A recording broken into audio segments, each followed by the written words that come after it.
Canberra, Australia. Australia's second largest city, Melbourne, went into a sixth lockdown on Thursday, with a state government leader blaming the nation's slow COVID-19 vaccination rollout.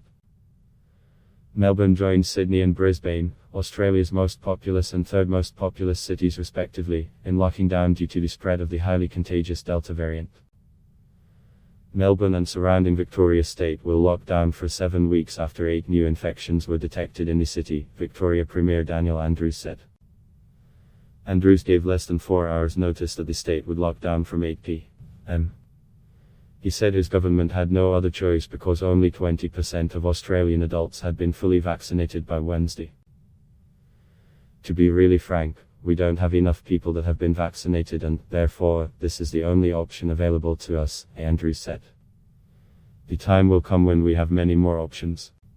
But that isn't now. Andrews has accused neighbouring New South Wales state of taking too long to lock down Sydney after a limousine driver who became infected while transporting a U.S. aircrew from Sydney Airport tested positive to the Delta variant on June 16. New South Wales on Thursday reported its worst day since the Sydney lockdown began on June 26 with a record 262 new local infections and 5 deaths. New South Wales Premier Gladys Berejiklian said 4 of the dead had not been vaccinated. One had a single dose of the 2-shot AstraZeneca vaccine in late May. Australian authorities have urged people in Sydney not to wait for the optimal 12 weeks before getting their second AstraZeneca dose. No one who has died has had both doses of vaccine. I cannot stress enough how it's so important for everybody of all ages to come forward and get the vaccine, Berejiklian said. AstraZeneca and Pfizer are the only vaccines available in Australia.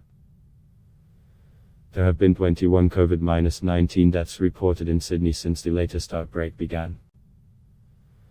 There have been 78 deaths confirmed in New South Wales since the pandemic began.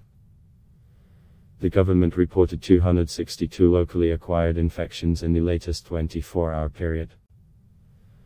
Another 6 cases were diagnosed in hotel quarantine and are not considered threats to the community.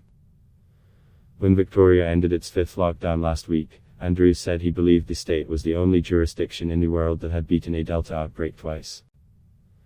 Melbourne was the Australian centre of the pandemic last year, when new infections peaked at 725 in a day in August. Of Australia's 925 COVID-19 reported deaths since the pandemic began, 820 have occurred in Victoria. Authorities were gaining confidence on Thursday that Brisbane and surrounding cities in Queensland state will end an 8-day lockdown as planned on Sunday. Queensland Chief Health Officer Jeanette Young said efforts to suppress the spread had surpassed expectations.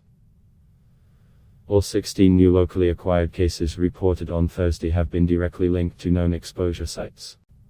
Adblock test Y.